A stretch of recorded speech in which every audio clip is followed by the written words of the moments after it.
So what life really is about for you is just a series of those relaxing and turning, relaxing and turning, relaxing and turning. It's the reason we call this the art of allowing. For a while we called this the science of deliberate creation. And when we called it the science of deliberate creation, you said, okay, I'm in my boat. Okay, I'm turning this way. Don't want to turn that way. Don't mean to turn that way. Shouldn't be turned that way. Don't want to turn that way. Try to suck those thoughts back. Try to suck those thoughts. Don't want to be there. Don't want to be there. Don't want to be there. Try to go this way. And then I'm going this way. Now I need a motor in my boat. We want you to think in terms of the art of allowing. We want you to know that the stream will carry you. We want you to know that the stream will do the work. You don't have in your automobile, you don't get under the hood and say, today I think I'll work with the pistons and the pulleys. Today I will make sure that those belts really turn. You drive, I'll work with the pistons. You let the engine do what the engine does, and you get back there and you point the car in the direction of what you want to go. And make the turns, and sometimes you slow and sometimes you allow it to go faster, but you are not trying to be the engine.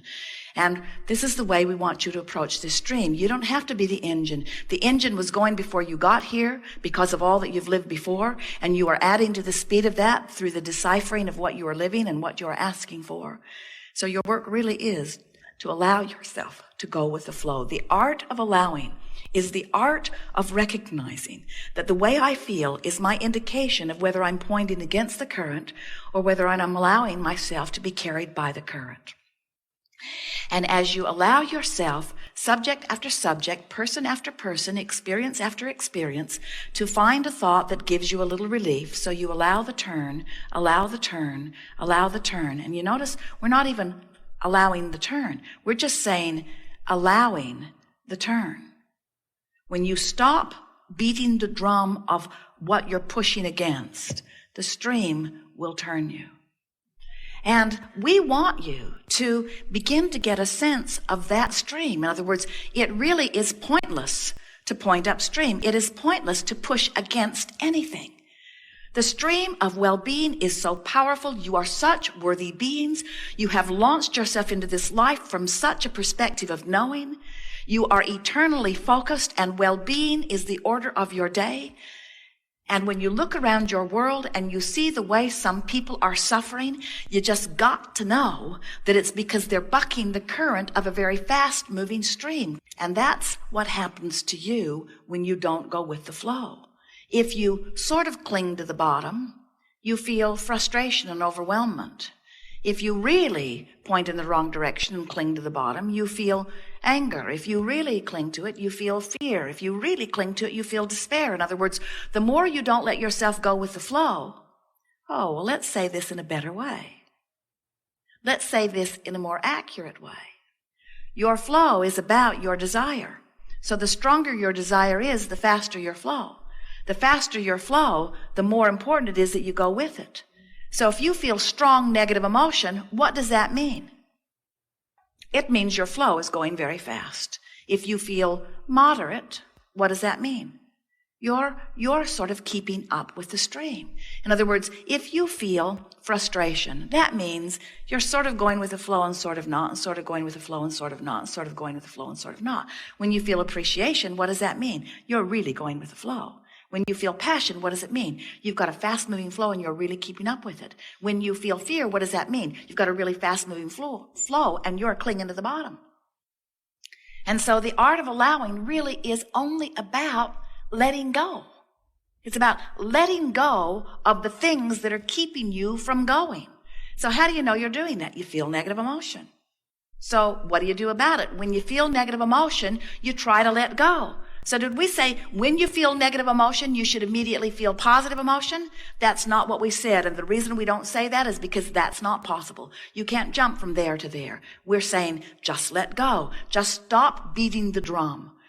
We laugh at Esther, and she laughs about it too, as sometimes she realizes that her criteria for her choice of thought, rather than being how it feels and going with the flow, will be who's right.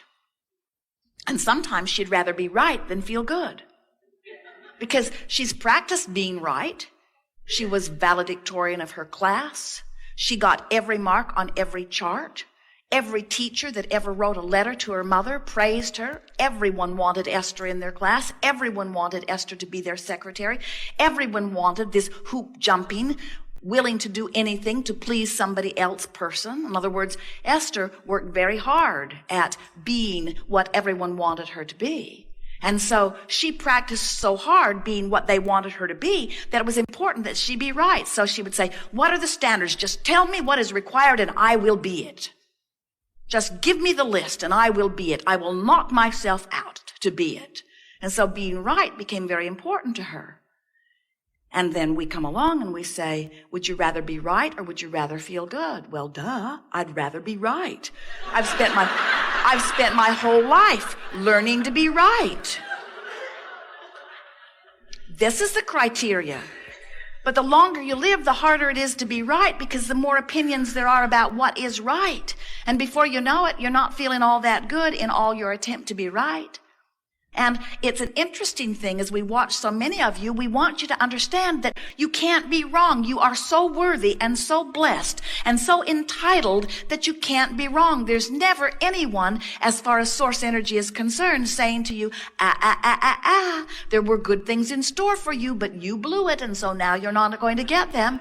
And so we know that it's going to take a while for you to get rid of this feeling, to leave behind this feeling of needing to be right. We know that you're going to continue for a while to use other criteria as your determination of which thought to think and which way to go. But it is our desire for you that you begin to let loose of those needs to be right and that you replace all criteria for the choices of your thoughts with I want to feel good or I want to find the best feeling thought that I can find from where I am. Because when you care that you feel better, when relief becomes your mantra, when relief becomes your mantra, then you begin to engage the power of the universe. When relief and relaxing, when allowing, when letting go, when going with the flow becomes your mantra, then you are in vibrational alignment with the source energy that is you. Then you are the worthy being that you know that you are, and then you are flowing joyously downstream to all of those things that you have magnificently put there. You could not be more worthy, and your vibrational escrow could not be full of more magnificent stuff. It's time for you to give up the struggle and join non-physical resources of constant resourcing of source and go with the flow and find all of those treasures, all of those experiences, best word ever, all of the expansion that you have become. You got to let yourself be who you are or you won't feel good. And we hope with this little sales job we've done here that we've convinced you that feeling good is where it's at. Feeling good is where it's at. And don't let anyone tell you that it is other than that, because every single person who wants anything or has ever wanted anything, whether it's a material object or a piece of real estate or money or a relationship or a circumstance or events, every single person who wants anything wants it because they believe they will feel better in having it. Even Esther wants to be right because it feels better to be right than wrong. But we want you to understand that there is no wrong. You can't get it wrong and you never get it done. And the reason you can't get it wrong is because it is never done. And so if you can get that worked through, if you can begin to accept that your worthiness trumps everything, your eternalness trumps everything, and then you begin to try to think thoughts in the way your source thinks thoughts. So you find somebody in your news or in your house or in your school or in your job. You try to find somebody and you hate them. You find reasons to hate them. And with that one, it's particularly easy, you say. And as you focus upon the injustice that one has enacted upon you and you feel true hate, in the middle of that, stop and ask yourself, how does my inner being feel about that person? And then remember that the reason for your feeling of hatred is you have chosen a thought that is so far off from how your inner being feels that that feeling of hate is your indication of your temporary separation from who you are. Find someone and love them. Esther sat and watched Karen this morning, and Esther loved her so much. Karen was sort of sitting back in her chair, basking in the energy of all of you, looking at you and loving you. And Esther was sitting in her chair looking at Karen and loving Karen. And Esther came into complete alignment with source energy as she loved this woman with everything that she is. You are source energy. And when you love, you are who you are. And when you hate, you are far from who you are. You might even be dead on in your justification for your hatred. They might have done every single thing you say they've done. Every single thing you've said they've done over and over and over and over and over and over and over and over. You might be exactly right in your negative assumption, but in your rightness, you're separated from who you are. And in your separation from who you are not in vibrational alignment, and you are not allowing yourself to be who you have become. In fact, hear this. Everything that you and everybody else has been living, that you've been contributing to vibrational escrow, and you heard us say that source goes right there, that expanded source is the vantage point from which you are born next. That's why there's a generation gap, you see. Because you know everything that is wanted. You expect everything that is wanted. You are the wanted that has been born out of the contrast, and you are doubtless when you are born. And then you're born, and then your parents say, "Oh, you optimistic little bugger. Let me tell you how the real world works."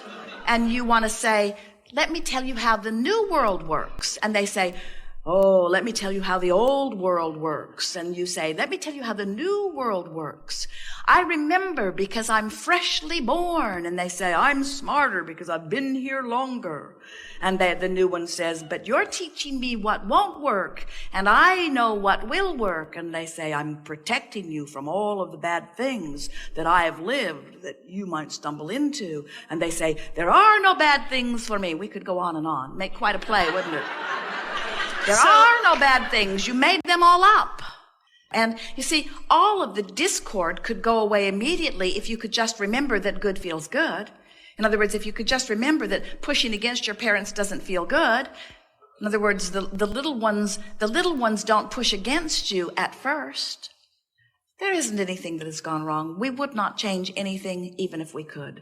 We think that it is a lovely thing that you keep being born into contrast because it keeps giving you the stuff from which your great dreams come forth. And future generations benefit from everything that you are living. And we know that eventually you'll die and you'll come back into pure positive energy. And from that point of view, you'll all say, "Oh, it was so worth it, it was so worth it, it's so worth it, and I'm ready to go again." In other words, there is never a moment's regret from your non-physical stance once you reemerge into non-physical. And we know that that is the inevitable outcome of the life that you are living. And the only reason that we chat with you at all is because we'd like to help you find some temporary relief on your way to that. In other words, life is supposed to be fun. It was never your plan to be pure positive energy, to be born in the potential of great expansion, and then to get stuck in the crevasse of lack. That was never your intention. It was never your intention to be pure positive energy, to extend a substantial part of that consciousness into a physical body from which you knew you would be inspired to wonderful new creations, and then to hold yourself apart from that belief. That was never your intention. You said, "I will take who I am and I will extend myself into this environment which will evoke new passion and desire from me, and I will pay attention to my emotions which will let me know if I'm allowing or disallowing this new intent." And you said, "There's no possible way that anything could go wrong." And we say, and nothing is going wrong unless you call negative emotion wrong, which we don't, or death wrong, which we don't.